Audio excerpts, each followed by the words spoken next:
Students, बेटा हमने last जो वीडियो था हमारा उसमें एक्सरसाइज 4.2 के हमने 3 क्वेश्चंस को कंप्लीट कर लिया था। ठीक है, अब हम फोर्थ क्वेश्चन की बात करेंगे यहाँ पे।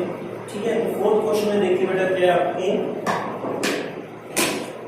फोर्थ क्वेश्चन में हमें ये कह रहा है find two consecutive positive integers sum of whose squares is 365। हमें दो कॉन्सेक्यूटिव पॉजिटिव इंटीजर्स फाइंड करने हैं जिनके स्क्वायर्स का सम हमारे पास क्या होता है 365 होता है। बेटा सबसे पहले समझिए क्वेश्चन को।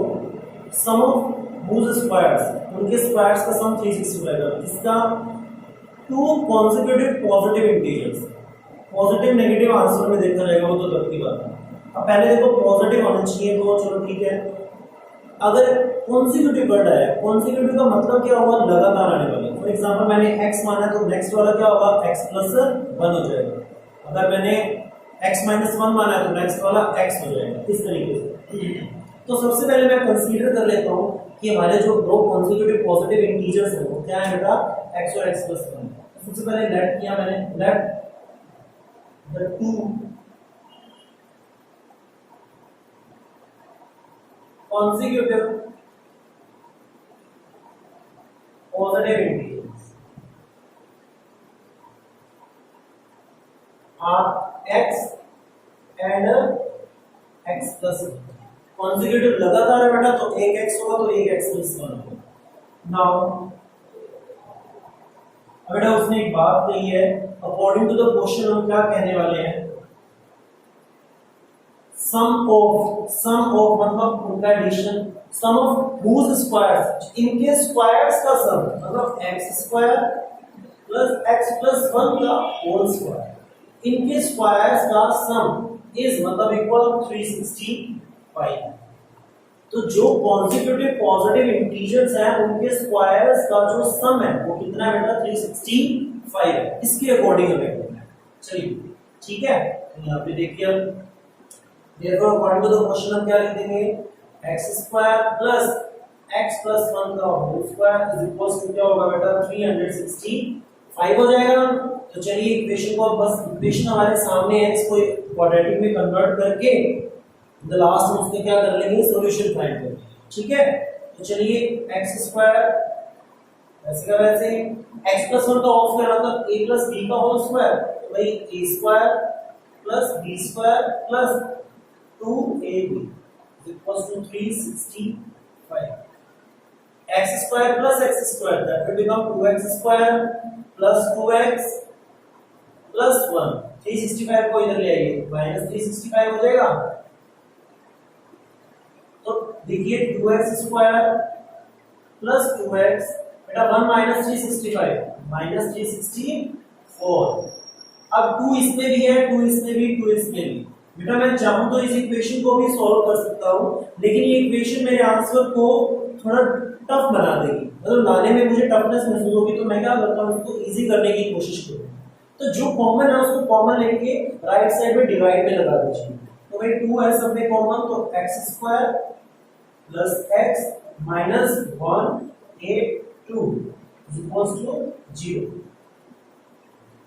तो 2 मल्टीप्लाई में डिवाइड में जाएगा 0 के, तो 0 के डिवाइड में कुछ लगा है 0 ही बनेगा। तो ये इक्वेशन बन गई x² plus x minus 182 equals to 0। ये मेरी इक्वेशन बन गई यहां पर। नाउ सॉल्विंग क्वाड्रेटिक इक्वेशन,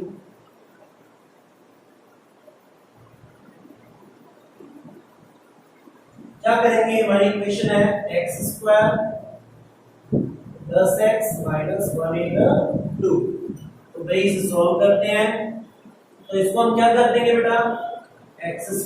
अब मेरी बात सुनिए, 182 के फैक्टर, ये लास्ट क्वेश्चन ही तो था हमारा। जब लास्ट क्वेश्चन में हमने क्या किए थे, 182 के फैक्टर किए थे, और जो हमारा डिफरेंस उन दोनों के बीच में 1 ही बनता था। तो भाई वो 14 और 13 होते हैं नंबर, इसको मैंने लिख दिया x² प्लस का बनाना है, तो 14x माइनस 13 माइनस 182। तो इन दोनों में सिर्फ x कॉमन, x + 14, इन दोनों में -13 कॉमन, तो प्लस का x प्लस का 14। भाई x प्लस 14 दोनों में कॉमन है, x माइनस 13, ये क्या बन गया? अब दोनों को एक बार अलग अलग रख लेते हैं, तो x plus 14 is equal to 0, तो x इज इक्वल टू क्या बन गया? माइनस 14, और इधर का x minus 13 is equal to 0, तो x इज इक्वल टू 13। अब मेरी बात सुनिए, यहाँ पे ये ध्यान देने लायक जो बात है वो क्या है बेटा? ये देखिए, यहाँ माइनस 14 और यहाँ प्लस 13, आंसर कौन सा होने वाला है? चलिए इसके अकॉर्डिंग नेक्स्ट जो होगा, इसके अकॉर्डिंग जो हमारा नेक्स्ट नंबर होगा x प्लस 1, देखिए एक तो x था, दूसरा x प्लस 1 था, एक x है तो x, एंड x प्लस 1 क्या होगा? Minus 14 plus 1, that will become minus 13, और इसके अकॉर्डिंग दूसरा एंड सेकंड वन क्या होगा? x प्लस 1 क्या हो जाएगा? 13 प्लस 1, दैट विल बिकम 14। तो देखना उसने हमें क्वेश्चन में क्या था, क्वेश्चन को रीड करो, क्या कहते हैं? फाइंड टू कॉन्सेक्यूटिव, लगातार आने वाले हैं, तो माइनस 14 माइनस 13 और 14 लगातार आने वाले हैं, बिल्कुल सही है। जो नेक्स्ट वर्ड है वो पॉजिटिव इंटीजर्स है, ये भी इंटीजर्स है वो भी इंटीजर्स है, लेकिन उसने क्वेश्चन में क्या कहा है? Positive integer must be there. तो पॉजिटिव इंटीजर्स हमारे ये वाले हैं, ये तो नेगेटिव है ना, तो ये हमारा क्या होगा? आंसर रॉन्ग है, ये हमारा आंसर सही है। तो according to the question the positive integers will be consecutive positive integers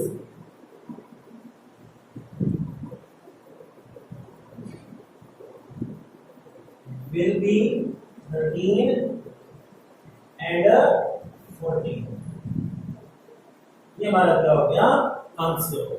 इस तरीके से इस क्वेश्चन को क्या करना था? हमने सॉल्व करना था, ठीक है? इजीली, टेक इट इजी, आराम से क्वेश्चन को समझिए, क्वेश्चन क्या कह रहा है, इक्वेशन बनेगी और इक्वेशन को सॉल्व करना हम जानते हैं, लेकिन आंसर में हमें ध्यान रखना होगा, आंसर भी हमारा गलत हो सकता है, तो उसके अकॉर्डिंग कंडीशन के अकॉर्डिंग चलना है। तो ये आपका फोर्थ क्वेश्चन का आंसर हो गया। चलिए फिफ्थ क्वेश्चन की ओर मूव करते हैं। फिफ्थ क्वेश्चन में बेटा क्या है हमारा?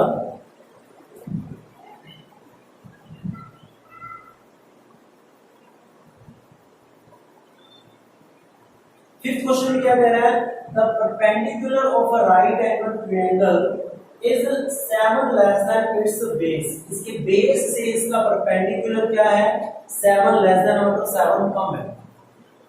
देखिए डायग्राम बनाते हैं पहले। राइट एंगल ट्रायंगल है,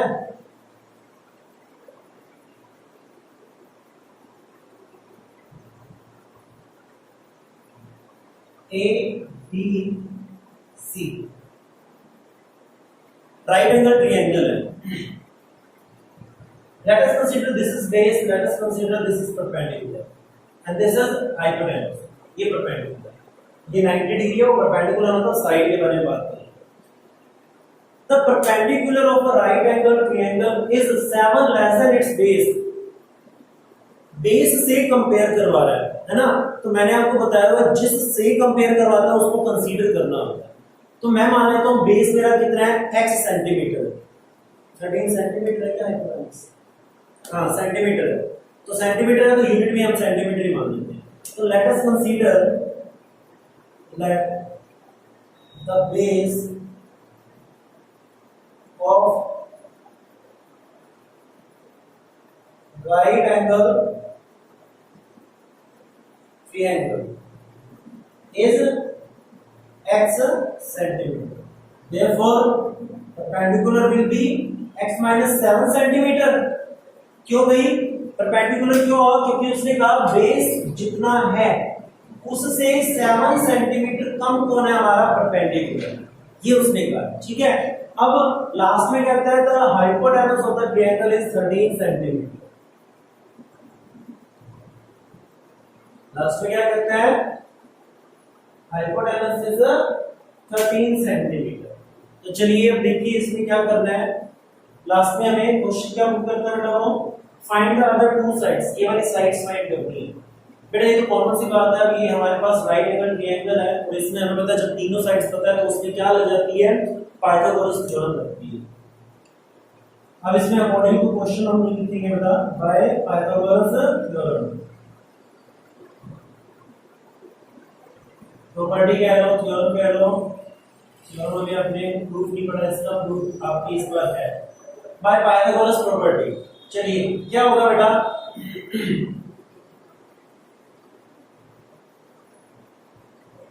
हाँ जी, पाइथागोरस प्रॉपर्टी के अकॉर्डिंग बेटा क्या होता है, hypotenuse square is equal to base square plus perpendicular square. तो हाइपोटेनस कितना है, इसको बेटा इससे तो परपेंडिकुलर बेस हमारा कितना है x स्क्वायर, परपेंडिकुलर हमारा कितना है x minus 7 whole square, hypotenuse हमारा कितना है 13 प्लस स्क्वायर। तो ये क्या बन जाएगा, x square plus x square plus 49 minus 14x is equals to 13 square का होता है 169, x square plus x square 2x square minus 14x plus 49, 169 को इधर ट्रांसपोज कर लीजिए, तो ये बना 2x square minus 14x, 49 minus 169 minus के 120। देखो इसमें भी 2, इसमें भी 2, इसमें भी 2, मैं इक्वेशन को और सिंपलीफाई कर सकता हूँ। 2 मैंने ले लिया common, x square minus 7x minus 60, तो आ गया भाई डिवाइड में जाएगा, ये बन जाएगा x square minus 7x minus 60 equals to 0। तो भाई इसको सॉल्व करना है, हमें पता है कितना होता है भाई, बताइए फैक्टर क्या होंगे 60 के, 7 बनाने प्लस माइनस करने पे माइनस के 12x प्लस के 5x माइनस के 60 इक्वल्स टू 0। बेटा टर्म को स्प्लिट कर लिया, 12 5 जा 60 होता है। अब दोनों में कॉमन, x कॉमन है x माइनस 12 प्लस 5 कॉमन है x माइनस 12, x माइनस 12 दोनों में कॉमन, एक बार x minus 12 is equals to 0 put किया, x इज इक्वल्स टू क्या आ गया हमारा 12, और एक बार x प्लस 5 इज इक्वल टू 0 पुट किया, x is equal to minus 5। अब मेरी बात सुनो, दोनों में से एक आंसर तो सही है बिल्कुल, लेकिन दूसरा गलत है। क्यों? क्योंकि देखो ये हमारी साइड है, किसी भी ट्रायंगल की एक साइड है और x मेरा -5 है। बेटा ये सोचने वाली बात है कि कभी भी साइड नेगेटिव नहीं होती है, कभी भी किसी ट्रायंगल की या किसी भी मतलब पेरीमीटर या फिर जो भी है हमारा कोई भी शेप की पेरीमीटर या उसकी साइड नेगेटिव नहीं होती है। तो since side can not be negative therefore x can not be -5, तो ये तो हो गया हमारा एलिमिनेट। तो आंसर क्या हो गया 12, therefore base is equals to 12 centimetre and perpendicular क्या हो जाएगा, इससे 7 कम है 12 minus 7 that will become 5 centimetre. ये और ये हमारे क्या हो गया आंसर। इस तरीके से हमें इस क्वेश्चन को क्या करना था, सॉल्व करना था। ठीक है, इस तरीके से इस क्वेश्चन को हमें क्या करना था बेटा, सॉल्व करना था। तो ये तो सॉल्यूशन हो गया हमारे पास 5th क्वेश्चन का। ठीक है, अब चलते हैं नेक्स्ट क्वेश्चन की ओर बेटा, वो है हमारा 6th क्वेश्चन, जो आपको एग्जांपल करवाया था मैंने, एग्जांपल नंबर 1 का सेकंड पार्ट। एग्जांपल नंबर 1 का सेकंड पार्ट देखिए। ठीक है, अब देखिए सेकंड पार्ट, मतलब हमें तो क्वेश्चन नंबर कौन सा करना है 6। चलिए 6th क्वेश्चन करते हैं।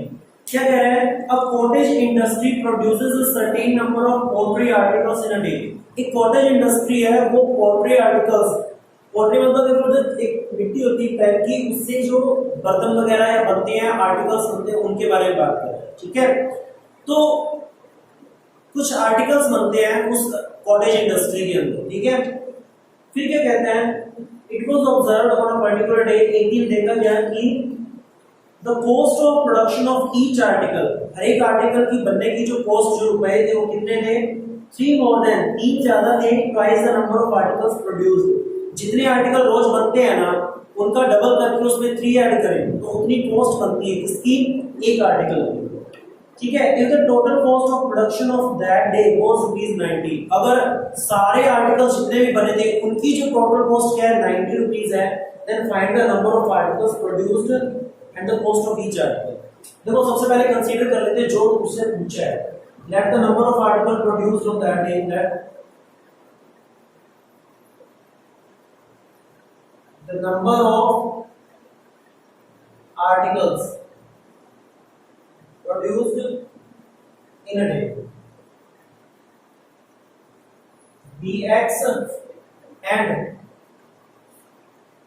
cost of one article b is a y। मैंने ये कंसीडर कर लिया, ठीक है, इन दो चीजों को कंसीडर कर लिया जो उसने हमसे पूछी थी। तो चलिए अब इस पे क्वेश्चन करते हैं, क्या कहता है, it was observed on a particular day that the cost of production of each article was 3 more than twice the number of articles। जो कॉस्ट है, ठीक है, हमारी जो कॉस्ट है एक आर्टिकल की, अकॉर्डिंग टू द क्वेश्चन बेटा देखना,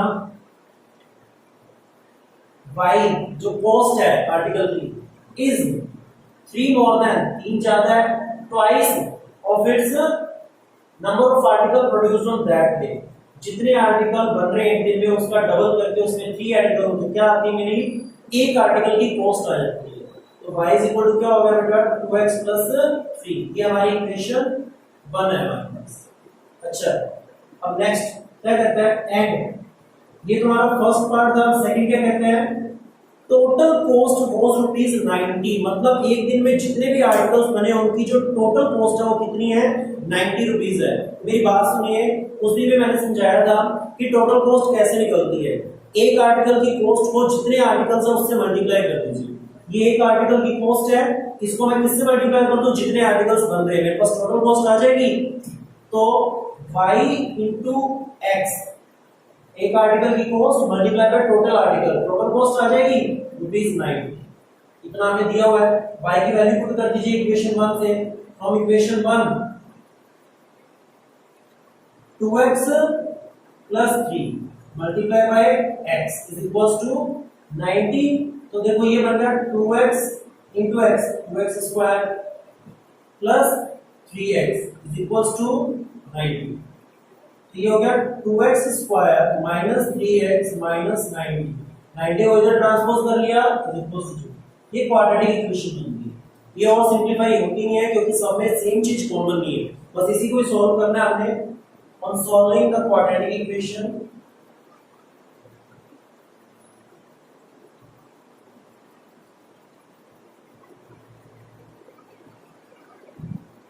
क्या बनेगा,